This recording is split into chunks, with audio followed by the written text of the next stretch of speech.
Welcome to the Unraveling the Scriptures channel. Few dare to look at this side of Scripture. The Bible, this sacred book that has shaped civilizations, holds within its lines secrets rarely spoken of from the bright pulpits. Amid verses of salvation and prophecies of redemption lies a shadowy archive, the record of women so dangerous, so wicked, that the mere mention of their names in ancient times was enough to chill the blood of the most faithful. These women were not mere transgressors. They embodied something deeper, incarnations of chaos, agents of spiritual corruption, figures who defied divine order with cold, calculated actions. They did not simply sin, they dominated, manipulated, and destroyed. This is not about misogyny, this is biblical truth. There are women who, when they allowed themselves to be instruments of darkness, became more lethal than any enemy army. This is no ordinary episode. It is a list of female figures who marked biblical history not for their piety, but for their spiritual danger. Women who were protagonists of evil, incarnations of deception, and catalysts for the downfall of kings, prophets, and entire nations. Prepare yourself. We are about to begin a dark countdown, from the least to the most dangerous. Each name on this list carries the weight of unforgivable deeds, deep betrayals, and horrors that defy comprehension. And brace yourself, for what will be revealed here may truly surprise you. Number 5. Potiphar's Wife. In the vast and mysterious land of ancient Egypt, in a time long past, lived a woman whose story, steeped in intrigue and passion, was recorded in the Bible as a tale of temptation, betrayal, and vengeance. This episode unfolds during the life of Joseph, one of Jacob's sons, who, after being rejected and sold into slavery by his own brothers, found himself in the heart of Egypt, far from his homeland. Joseph was purchased by Potiphar, a high-ranking officer of Pharaoh and captain of the guard. Potiphar, a man of influence and power, quickly recognized Joseph's exceptional abilities. The young Hebrew slave, with his intelligence and dedication, was entrusted with the management of Potiphar's entire household, an appointment that reflected not only his competence, but also the evident favor of God upon him. Joseph was no ordinary servant. He held a position of deep trust, overseeing everything under his master's roof. However, within that house of wealth and authority, a shadow began to rise. Potiphar's wife, a woman who might be described as alluring and enigmatic, became a central figure in a plot driven by desire and manipulation. Whether moved by lust, boredom, or a thirst for control, she fixed her gaze upon Joseph. The Bible offers striking detail about her persistence in trying to seduce the young man, with her advances growing bolder each day. In Genesis 39:7-10, we read, "And after a time, his master's wife cast her eyes on Joseph and said, 'Lie with me.' But he refused, and said to his master's wife, 'Behold, because of me, my master has no concern about anything in the house, and he has put everything that he has in my charge. He is not greater in this house than I am, nor has he kept back anything from me except you, because you are his wife. How then can I do this great wickedness and sin against God?' And as she spoke to Joseph day after day, he would not listen to her, to lie beside her, or to be with her. Despite her relentless pursuit, Joseph remained steadfast, preserving his integrity and loyalty, both to Potiphar and to God. Yet Potiphar's wife, determined and increasingly desperate, did not cease her efforts. When words failed, she turned to cunning. One day, when the house was empty, she seized Joseph by his garment and demanded he sleep with her. But Joseph, upholding his righteousness, fled from her grasp, leaving his cloak behind. This act, far from a sign of weakness, displayed his moral strength and resolve to resist sin. For Potiphar's wife, however, it became the seed of revenge. Enraged and humiliated by his refusal, she used Joseph's garment as evidence of a fabricated accusation of sexual assault. She falsely claimed that Joseph had tried to violate her. The account in Genesis 39:11-18 describes the situation. One day he went into the house to attend to his duties, and none of the household servants was inside. She caught him by his cloak and said, "Lie with me." But he left his cloak in her hand and ran out of the house. When she saw that he had left his cloak in her hand and had run out, she called her household servants. "Look," she said to them, "this Hebrew has been brought to us to make sport of us. He came in here to sleep with me, but I screamed. When he heard me scream for help, he left his cloak beside me and ran out of the house." This false accusation cast Joseph into a pit of suffering and injustice. When Potiphar heard his wife's account, he burned with anger and, without conducting any further investigation, ordered that Joseph be thrown into prison. The prison he was placed in was reserved for Pharaoh's captives, a place of both physical and psychological torment. Though innocent, Joseph found himself surrounded by lies and betrayal, paying a high price for his loyalty to both his master and to God. Genesis 39:19-20 recounts Potiphar's reaction. When his master heard the story, his wife told him, saying, "This is how your slave treated me." He burned with anger. Joseph's master took him and put him in prison, the place where the king's prisoners were confined. Yet what seemed to be a tragedy for Joseph and a triumph for those who conspired against him became the setting for divine opportunity. Even in prison, God did not abandon Joseph. The Lord continued to show him favor, and through his wisdom and leadership, Joseph once again rose above his circumstances. The prison warden, impressed by his character, entrusted him with the management of all the prisoners, a position of influence even within confinement. In Genesis 39:21-23, we read, "The Lord was with Joseph and showed him kindness and granted him favor in the eyes of the prison warden. So the warden put Joseph in charge of all those held in the prison, and he was made responsible for all that was done there. The warden paid no attention to anything under Joseph's care because the Lord was with Joseph and gave him success in whatever he did."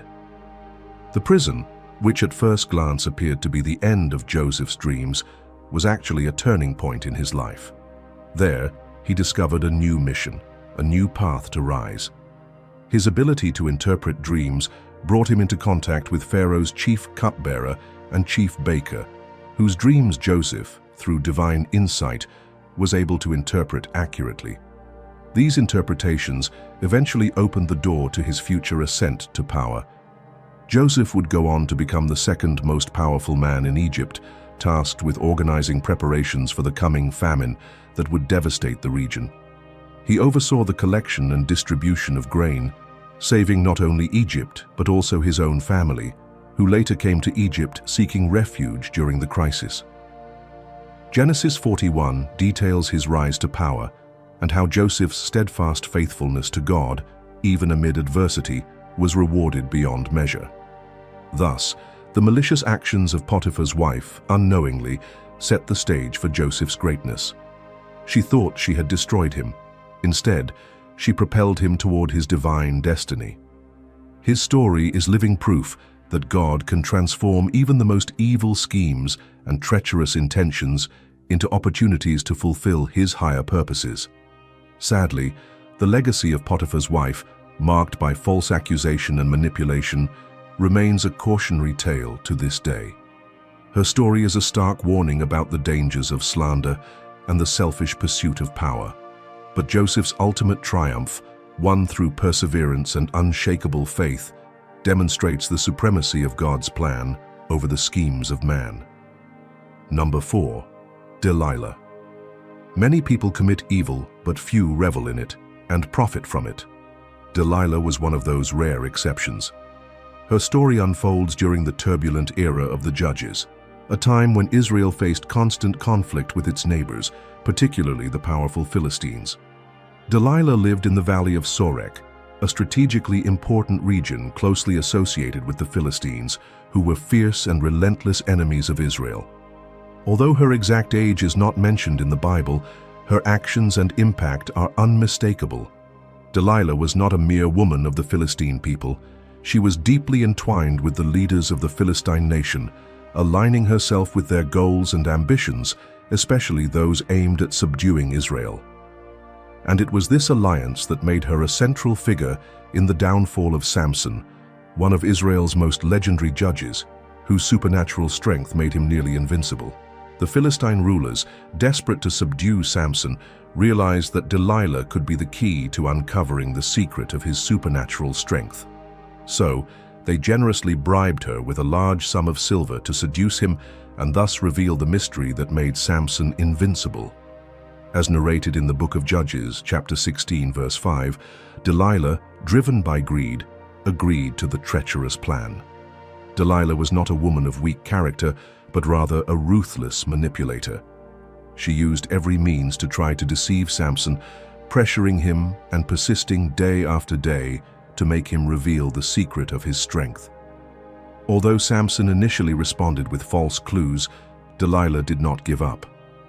Her persistence and soft yet insistent words began to wear down Samson's resistance. In Judges 16:16-17, the moment is described when, exhausted and anguished, Samson finally reveals the truth. "A razor has never touched my head, for I have been a Nazirite dedicated to God from my mother's womb. If my head is shaved, then my strength will leave me, and I will become weak, like any other man." Delilah then knew she had obtained what the Philistines so desperately desired. Taking advantage of Samson's vulnerability, she lulled him into a deep sleep, laid his head in her lap, and treacherously ordered a man to shave off the 7 locks of Samson's hair, depriving him of the supernatural strength God had given him. With that, Samson became vulnerable. Without his divine strength, he was captured by the Philistines, who blinded him, humiliated him, and forced him to grind grain in a prison mill in Gaza, as described in Judges 16:21. The humiliation of Samson was immense, for a judge of Israel, a spiritual and military leader, found himself reduced to a state of utter helplessness. However, the story does not end there. For her betrayal, Delilah was generously rewarded by the Philistine leaders, who gave her 100 pieces of silver each, according to Judges 16:5. This significant sum reflects the great value the Philistines placed on Samson's defeat. But what happened to Delilah after these events is not detailed in the Bible. She disappears from the narrative abruptly, as if her fate were irrelevant once her purpose was fulfilled. Nevertheless, what Delilah did not know was that her actions would have consequences lasting far longer. During Samson's captivity, his hair began to grow again, symbolizing the restoration of his strength, a metaphor for the return of his connection with God. At a pagan celebration in the temple of Dagon, the Philistines, blinded by arrogance, gathered to mock Samson. It was then that he prayed to God, asking that his strength be restored one last time. God granted his request, and by a divine act of strength, Samson pulled down the temple pillars, collapsing the structure and killing thousands of Philistines, including their rulers. This final act of Samson not only avenged his suffering, but also dealt a devastating blow to Philistine leadership. Although Delilah is not mentioned again, her role in the story is crucial, as she symbolizes betrayal and deceit, and her actions had a profound impact not only on Samson's life, but also on the history of the people of Israel. Her story serves as a stern reminder of the dangers of greed and manipulation, and how these forces can lead to destruction. Delilah's betrayal was one of the darkest episodes in the biblical narrative, showing that although she was temporarily rewarded by the Philistines, the evil she committed turned against her and her allies. Her name became marked as a symbol of treachery, and the suffering she caused Samson was not without consequence. Despite her brief appearance in the story, Delilah leaves a legacy of deceit and corruption that still resonates today as a warning about the dangers of aligning with evil for personal gain. Number 3. Herodiius. The story of Herodiius is one of the most tragic and disturbing in the Bible, a narrative marked by ambition, revenge, and the use of manipulation to achieve personal goals. Herodiius was a member of the Herodian dynasty, a ruling family in Judea that, in its constant struggles for power, frequently married within itself to strengthen its alliances and influence. However, Herodias' story is not only about the political game of this family, but also about how the desire for power and the pursuit of revenge can destroy lives and hearts. Initially, Herodias was married to Herod Philip, her half-uncle, but the relationship that might have seemed like a political alliance soon fell apart when Herodias left her husband to marry Herod Antipas, the tetrarch of Galilee and Perea. This marriage caused scandal and controversy, not only because of the divorce, but also because it involved marrying the brother of her first husband, which was considered a serious violation of Jewish law. Therefore, this union was seen as illegitimate and caused great indignation among the Jews of that time. However, Herodias did not care about conventions or Jewish morality. Her anger was ignited by the words of John the Baptist, who publicly denounced Herod Antipas's marriage to Herodias, calling it unlawful and contrary to God's will. In Mark 6:18-19, we see John accusing Herod and Herodias of violating divine law, which deeply enraged Herodias. The humiliation of having her marriage exposed publicly and criticized by a man widely respected made her crave revenge. Her opportunity came during the celebration of Herod Antipas's birthday. It was a grand feast, where the king was surrounded by his officials and important guests. Herodias cunningly manipulated her daughter Salome to dance before Herod and his guests, a dance that delighted everyone and led Herod, in a moment of pleasure, to promise Salome that he would give her whatever she wished, even up to half his kingdom. This promise, made publicly, was irrevocable. Instigated by her mother, who harbored deep hatred for John the Baptist, Salome asked for the prophet's head on a platter. This macabre and cruel request was a direct blow to Herod, who respected John and knew he was a righteous man. However, bound by his oath and to maintain his honor before his guests, he felt compelled to order John's execution despite his inner turmoil. In Mark 6:24-27, we see the king, with a heavy heart, ordering the prophet's beheading. John the Baptist, known for his ascetic life and bold proclamation of God's truth, was beheaded in prison. His head was brought to Salome, who handed it to her mother Herodias as a grim trophy. This act, while silencing John's voice, revealed the cruelty and ruthlessness of Herodias, whose heart was nourished by rancor and revenge. However, Herodias did not face immediate consequences for her actions within the biblical narrative. Her role in John's death does not seem to bring direct punishment at that moment, but her life story shows us that ultimately the price of evil deeds always comes due. Eventually, the fate of her husband Herod Antipas ended tragically. The Roman Emperor Caligula, after accusing him of conspiracy and disloyalty, exiled Herod Antipas to Gaul, the region corresponding to modern-day France. This exile marked the end of Herod's political career and influence in the region. The Bible does not detail Herodias' fate after her husband's exile, but it is known that, alongside Herod, she lost the power and status she had gained, reflecting the inevitable consequences of corruption and injustice. The story of Herodias is one of the darkest within the biblical context, and her legacy is one of infamy. Her manipulation of her daughter, her relentless revenge against John the Baptist, and the betrayal she embodied make her a classic example of the destructive power of uncontrolled anger and the pursuit of vengeance at any cost. Herodias is not just a woman who made a mistake. She represents the abuse of power and moral decay that comes when a person allows themselves to be consumed by hatred and manipulation. Although the Bible does not tell us exactly what happened to her after her husband's exile, the impact of her actions extends far beyond her lifetime. She is remembered as the epitome of vengeance, betrayal, and ruthless behavior. Her story serves as a powerful reminder that the desire for revenge and manipulation of circumstances can lead a person down a spiral of moral degradation. Herodias' path is a warning about the dangers of following selfish desires, even if it means hurting or destroying others in the process. Number 2. Athalia.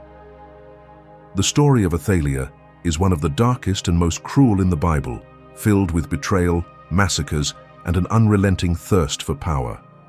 Daughter of Ahab and Jezebel, two of Israel's most infamous monarchs, Athalia was raised in an environment marked by idolatry and tyranny. Ahab, known for his worship of pagan gods and ruthless rule, and Jezebel, a queen whose wicked actions reflected the destructive power of her ambition, bequeathed to their daughter a lineage of corruption and evil.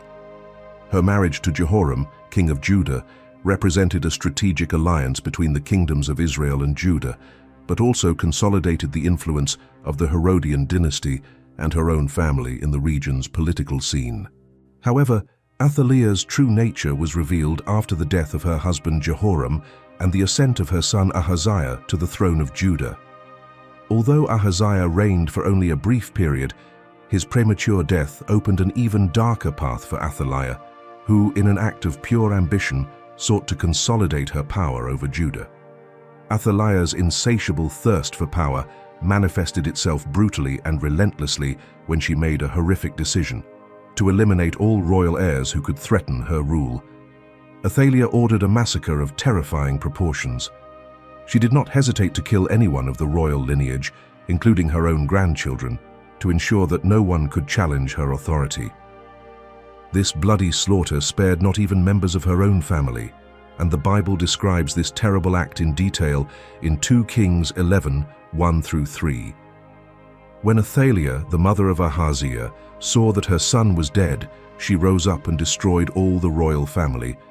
But as much as Athalia tried to eliminate all possible successors to the throne, she did not count on the cunning of Jehosheba, daughter of Jehoram and sister of Ahaziah. Jehosheba hid the young Joash, son of Ahaziah, and protected him from Athalia by taking him to the house of the Lord, where he remained safe for 6 years. Athalia's relentless massacre reveals not only the brutality of her quest for power, but also her utter disregard for family ties and morality. She was willing to sacrifice anything and anyone, including her own grandchildren, to maintain her hold over Judah. For the following 6 years, Athalia ruled with an iron fist, likely continuing the idolatrous and tyrannical practices she inherited from her parents, Ahab and Jezebel, maintaining a policy of persecution and control.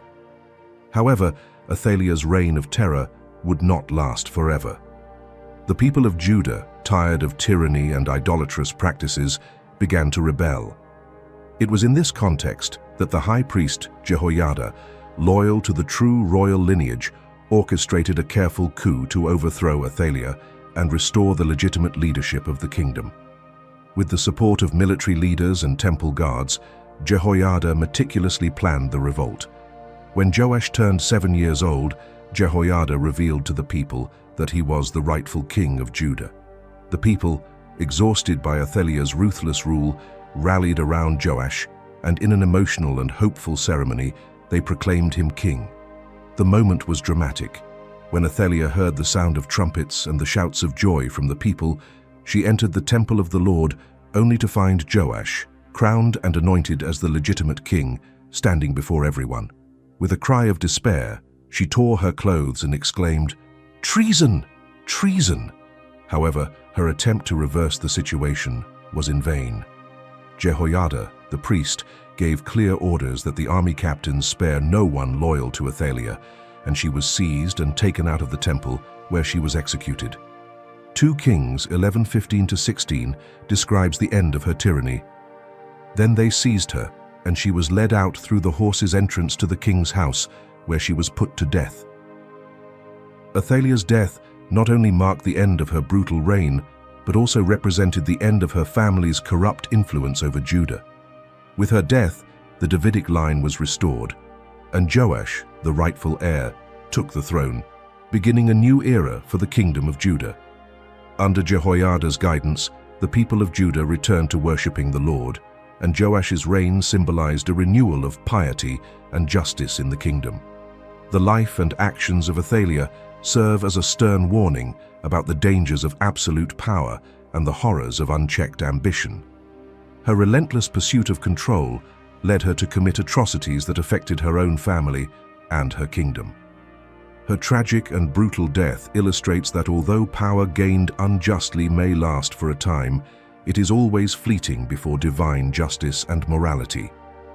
Athalia's story is a powerful reminder that abuse of power and manipulation to achieve selfish goals invariably lead to destruction and decay. Number 1. Jezebel. If you thought Athalia was brutal, get ready to meet a woman whose name became synonymous with everything most perverse, manipulative, and destructive: Jezebel.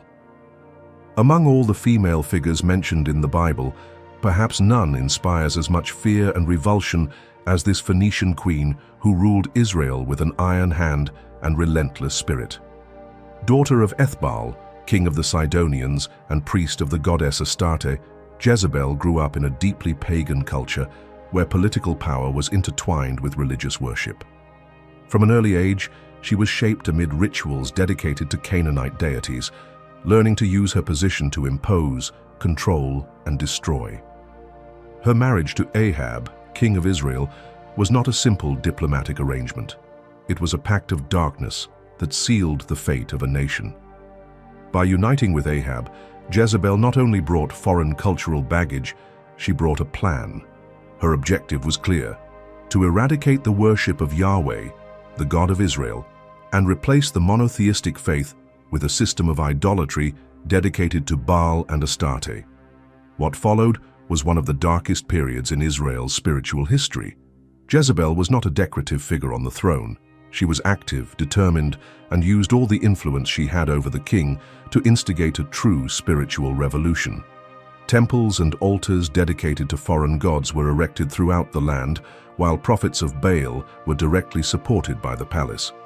The Bible in 1 Kings chapter 16 makes clear the devastating impact of this alliance. Ahab, under Jezebel's influence, became the king who provoked God's wrath more than any before him, leading the people to abandon the ways of the Lord and plunge into idolatry and moral corruption. Jezebel did not merely encourage this deviation, she proudly led it. Her faith in Baal was fanatical, and her rejection of Yahweh was more than evident. It was personal, political, and profound. But her wickedness did not stop there. Jezebel was not only a woman of dangerous religious convictions, she was a cold strategist, capable of committing the worst atrocities to ensure her desires were fulfilled. A cruel example of this nature is revealed in the story of Naboth. He was a just man, faithful to God, owner of a vineyard near King Ahab's palace. The king desired that land, but Naboth refused to sell it, claiming it was the inheritance of his ancestors. What could have been a simple frustration for Ahab became, for Jezebel, a matter of blood. She devised a diabolical plan. She wrote letters in the king's name, summoning the city leaders to organize a false trial against Naboth, accusing him of blasphemy and treason. The result was cruel and immediate. Naboth was stoned to death, and his vineyard was taken by the king.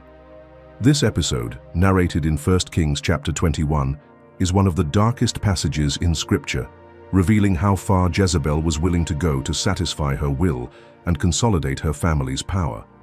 Manipulation, deceit, murder, all wrapped in chilling coldness.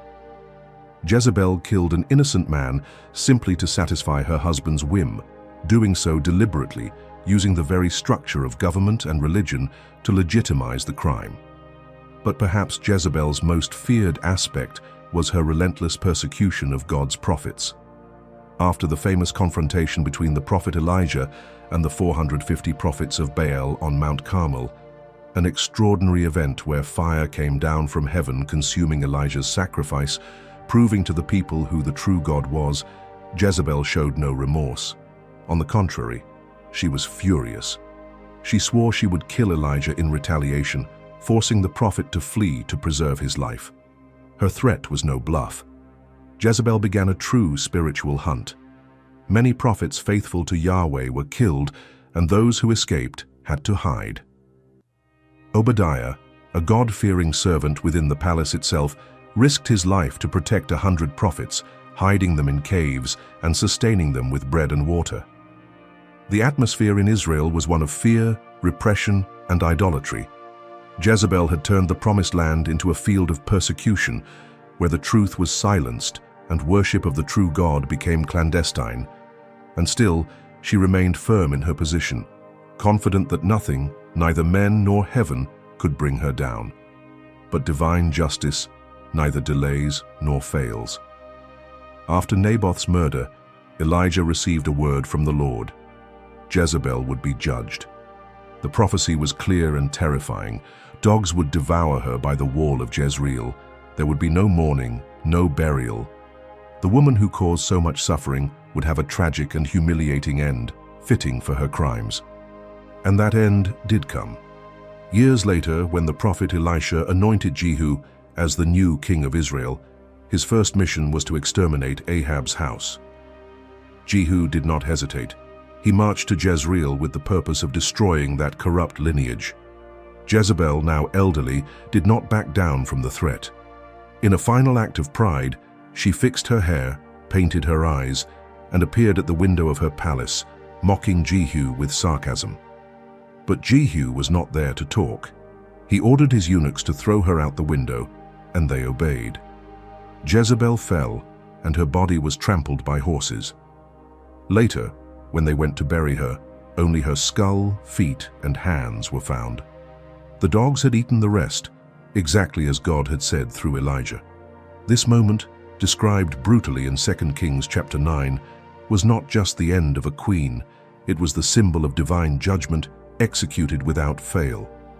Jezebel's legacy is one of the darkest in the Bible. Her story is marked by idolatry, manipulation, violence, and arrogance. She not only led Israel away from God's path, she actively persecuted those who dared to keep the faith. Her name is still used as a warning against spiritual and moral corruption.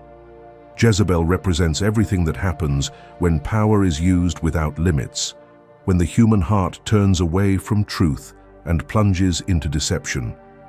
Her life and death remind us that no matter how untouchable someone seems, no matter how much evil appears to triumph, divine justice never fails. God's time comes, and with it, the settling of accounts. As we reflect on Jezebel's journey, we must ask ourselves, what are we allowing to dominate our hearts? Are we standing firm in the truth, or are we being seduced by influences that lead us away from God? Jezebel's story is more than a historical account. It is a mirror that reveals the dangers of uncontrolled ambition, idolatry, and conscious rejection of God's will. If you've made it this far, it's because you value learning these stories that often go unnoticed but carry deep and eternal lessons. So, if this video has edified you, don't forget to leave a like, share it with someone who needs to hear this message, and subscribe to the channel. This way, you help us continue bringing biblical content with depth and quality to more people. And a special thank you to the channel members. You are fundamental to the continuation of this project. With a symbolic contribution, you allow us to produce more, reach more, and go deeper into the Word. If you're not a member yet, consider joining us. Besides supporting this work, you'll gain access to exclusive videos and early content.